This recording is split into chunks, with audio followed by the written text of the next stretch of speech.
ये ट्वीट है चित्रा त्रिपाठी का, आज तक में एंकर है चित्रा त्रिपाठी। ये चित्रा त्रिपाठी जो है लगातार माहौल बना रही है कि ये तो कुछ बहुत गलत काम करने वाले हैं, फिजूल खर्ची करने वाले हैं, इसकी जरूरत नहीं है। इस पर आप क्या कहें? ये बेईमान लोग हैं, जहां इनका हक प्रभावित होता है वहां ये कहते हैं कि इससे जातिवाद बढ़ जाएगा, और जहां इनको अधिकार और सम्मान अर्जित होता है वहां ये अपने जाति को त्रिपाठी लिखना बंद कर देना और किसी दलित से शादी कर ले, तब ना मानेंगे कि जातिवाद नहीं बढ़ेगा। तो आप उस सवाल पर तो जनेऊ दिखाते हैं। जब हमको अपने जातिवाद जनगणना की हम बात करते हैं तो ये शिवलिंग लाकर हमारे सामने खड़ा कर देते हैं। हम अपने अधिकार और हक की बात करते हैं तो ये राम मंदिर लाकर खड़ा कर देते हैं। जिसकी जितनी संख्या भारी उसकी इतनी हिस्सेदारी। इस नारे को हकीकत करने के लिए एक काम करने की सलाह दी जाती है, वो है जातिवार जनगणना, जिसे कास्ट सेंसस कहते हैं, कि सभी जातियों के लोगों की गिनती होनी चाहिए कि कौन सी जाति का कितना व्यक्ति है इस देश में, कितने संसाधनों पर उनका कब्जा है और कौन से लोग वंचित रह गए हैं। ये एक मांग बड़ी जोरों से उठती है। भारत सरकार धोखा दे चुकी है, लेकिन राज्य सरकारें अब थोड़ा कदम आगे बढ़ा रही हैं, चाहे वो पॉलिटिकल चीज़ों के लिए हो। बिहार सरकार ने अपने राज्य में जातिवार जनगणना कराने का ऐलान किया है। इस मसले पर हम बात करेंगे। हमारे साथ में चंद्रभूषण सिंह यादव जी हैं, जो जाने माने विचारक और लेखक हैं, और मंडल कमीशन की सिफारिशें, बहुत ही शानदार मशहूर किताब है, उसके लेखक हैं। सर से समझेंगे कि ये जो मसला है क्यों ज़रूरी है। सर, सबसे पहले स्वागत है आपका चैनल पे। ओबीसी कमीशन में भी जब सिफारिश आए उसमें भी एक जाति जनगणना का मुद्दा है, और आपने क्योंकि उस पर काम भी किया हुआ है। जातिवार जनगणना की ज़रूरत क्यों, ये बताइए। धन्यवाद सुमित जी। देखिए, जो आज एक धारा है, जो हम बाबा साहब डॉक्टर भीमराव अंबेडकर जी की बात करते हैं, और भारत के संविधान में भी आर्टिकल 340 उन्होंने दे रखा है कि इस देश के जो पिछड़ी जातियां हैं, ओबीसी जो वर्ग है, उस ओबीसी समाज को कौन कौन सी सहूलियतें इस देश के अंदर दी जाएं और किनकी आवश्यकता है, इस बात के लिए बाबा साहब डॉक्टर भीमराव अंबेडकर ने देश के संविधान में आर्टिकल 340 दिया।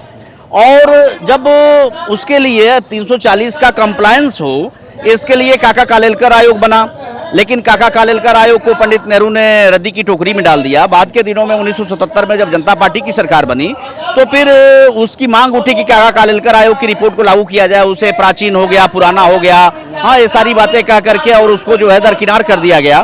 फिर मंडल कमीशन का गठन हुआ और बीपी मंडल के नेतृत्व में आर्टिकल 340 के तहत जो है कौन कौन सी सहूलियतें इस देश में दी जाए पिछड़ों को, कौन कौन पिछड़ी जातियां हैं, इनको कितना भागीदारी दिया जाए, इन सारे सवालों को लेकर बीपी मंडल जी ने काम किया पूरे 2 वर्ष तक। और उसके बाद फिर बीपी मंडल जी ने 27% इस देश में पिछड़ी जातियों को, जो लगभग 40 के आसपास जो सिफारिशें उनकी थी, कि उन सिफारिशों को लागू करने की उन्होंने अनुशंसा की भारत सरकार के पास।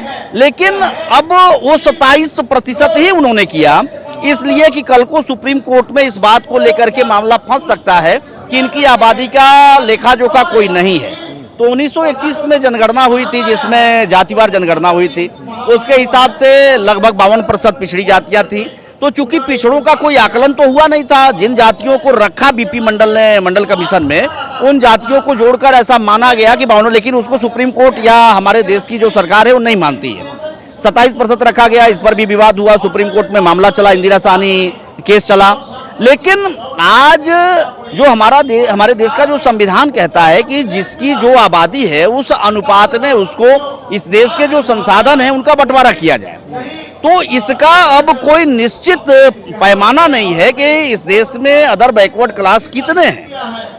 इस बात के लिए भी आवश्यक है कि जातिवार जनगणना की जाए और फिर उसके आधार पर यह तय किया जाए कि इस देश के अंदर पिछड़ी जातियां कितनी हैं। जिस तरह से एससी कम्युनिटी कितनी है, एसटी कम्युनिटी कितनी है, तो एससी और एसटी कम्युनिटी के हिसाब से उनको इस देश के अंदर भागीदारी संविधान के तहत प्रदान किया गया है। तो संविधान के तहत इस देश की पिछड़ी जातियों को भी भागीदारी दी जाए, इस बात के लिए आवश्यक है कि जातिवार जनगणना कराई जाए। चूंकि पिछड़ों के हक को इस देश के जो अभिजात लोग हैं उन्होंने आजादी के बाद से लूट रखा है, इसलिए वो चाहे चित्रा त्रिपाठी हो, चाहे इस देश का जो अभिजात वर्ग है, वो ये नहीं चाहता है कि पिछड़ी जातियों की गणना की जाए, ताकि कल को फिर ये सवाल उठेगा कि हमारी आबादी इतनी है और देश के संविधान के मुताबिक हमारे आबादी के अनुपात में हमको शिक्षा में, राजनीति में, खेल में, हमको नौकरी में, इन सारे जगहों पर, तकनीकी में, इन सारे जगहों पर हमको भागीदारी दी जाए, तो एक नया बखेड़ा, एक नया सवाल इस देश की इन विपुल आबादी के लोगों द्वारा उठाई जाने लगेगी। इसलिए देश के संसद में ये सर्वसम्मति से पारित होने के बाद की जातिवार जनगणना कराया जाए। जातिवार जनगणना कराने से आज की भारतीय जनता पार्टी की सरकार मुकर रही है, और जो सर्वसम्मति से गोपीनाथ मुंडे बीजेपी के नेता थे, उन्होंने बहुत मजबूती से इस बात को चुनाव में भी ऐलान किया था कि हम जो हैं जब सरकार आएंगे तो जातिवार जनगणना कराएंगे, आंकड़े सार्वजनिक करेंगे। अरुण जेटली ने, राजनाथ सिंह ने खुद बयान दिए थे, उसके बाद डेटा रिलीज करने से मना कर दिया। खैर, ये जो चुनाव में घोषणा करते हैं, ये मान के चलिए कि भारतीय जनता पार्टी जो चुनाव में घोषणा करती है वो इसलिए करती है कि उसको नहीं करना है। उन्होंने जितने भी बातें कही है कि 2 करोड़ रोजगार देंगे, 15 लाख रुपए खाते में भेजेंगे, हाँ, तो जो भी चीजें उन्होंने कहा, इस देश के लोगों को कहा, उन सारी चीजों को उन्होंने किया नहीं, उसके ठीक उल्टा किया। तो उन्होंने जातिवार जनगणना की भी बात किया, तो जातिवार जनगणना वो कराने वाले नहीं है। तो इसलिए आज सारे पशुओं की, जानवरों की, हाँ, यहाँ तक कि जो थर्ड जेंडर है उसकी, माने हर तरह की आप गणना कराते हैं, पशु से लेकर, पक्षी से लेकर, जानवर से लेकर, हर तरह गणना कराते हैं। लेकिन जो इस देश की असली सच्चाई है जाति, उस जाति को गिनने में आप कोताही बरतते हैं, और जात के आधार पर ही आप सारी चीजें तय करते हैं। जात के आधार पर ही आप तय करते हैं कि किसको सुप्रीम कोर्ट का चीफ जस्टिस बनाना है, जात के आधार पर ही आप तय करते हैं कि किसको इस देश का वाइस चांसलर बनाना है, जात के आधार पर ही आप तय करते हैं कि किस क्षेत्र में किस जात की आबादी अधिक है, इसलिए वहां पर टिकट उसको लोकसभा का, विधानसभा का किसको देना है। तो ये सारी चीजें आप जात के आधार पर तय करते हैं। लेकिन जात के आधार पर जब भागीदारी देने का सवाल आता है तो आप जात गिनने से कतराना शुरू कर देते हैं। तो आज की सबसे बड़ी जरूरत है, और मैं इस बात के लिए धन्यवाद देता हूं बिहार के लोगों को, कि बिहार एक तरह से माना जाए तो वो क्रांति का जनक है।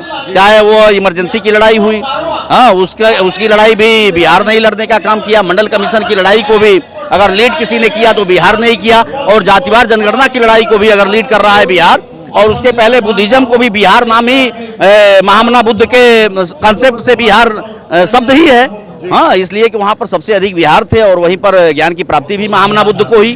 तो इसलिए बिहार तो क्रांति का जनक है, और बिहार से इस बात की शुरुआत हुई है। तो निसंदेह मैं समझता हूं कि अगर बिहार ने अगर कास्ट सेंसस करा दिया तो पूरे देश में इस बात के लिए मजबूर होना पड़ेगा प्रदेश की सरकारों को भी और देश की सरकार को भी कि वो जातिवार जनगणना कराए।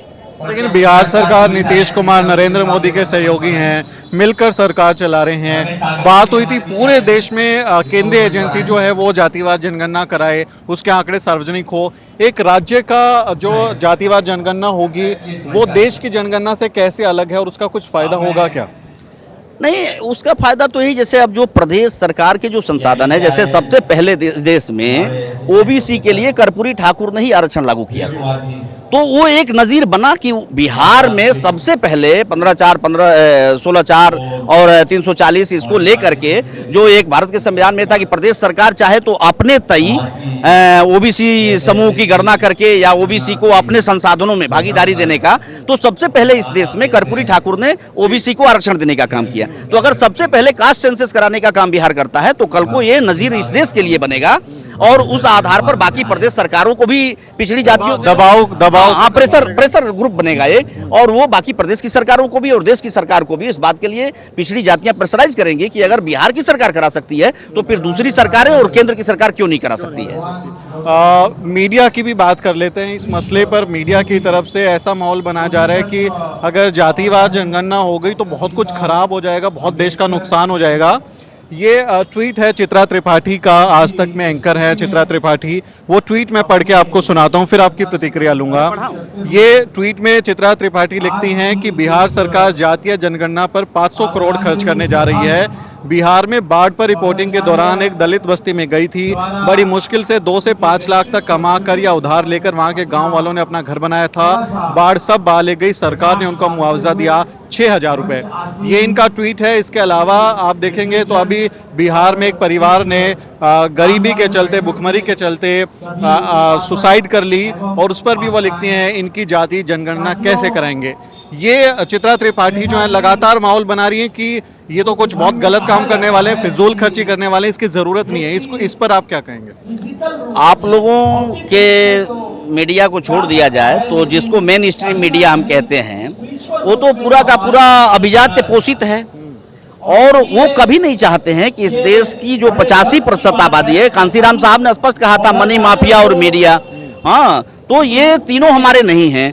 तो वो क्यों इस बात को चाहेंगे कि इस देश में जो हजारों बरस से वंचित समाज है, जिसको हाशिए पर रखा गया है, उसकी गणना करके और उसको उसके आबादी के अनुपात में विभिन्न क्षेत्रों में भागीदारी दिया जाए, ये वो क्यों चाहेंगे? इसलिए कि उसमें उनका ही सबसे अधिक नुकसान होने वाला है। वो 15% आबादी हो करके इस देश के 85% संसाधनों पर वो काबिज हैं, तो फिर अपने उस काबिज सारे संसाधनों को दूसरे वंचित समूहों में वो क्यों बंटवारा करना देना चाहेंगे?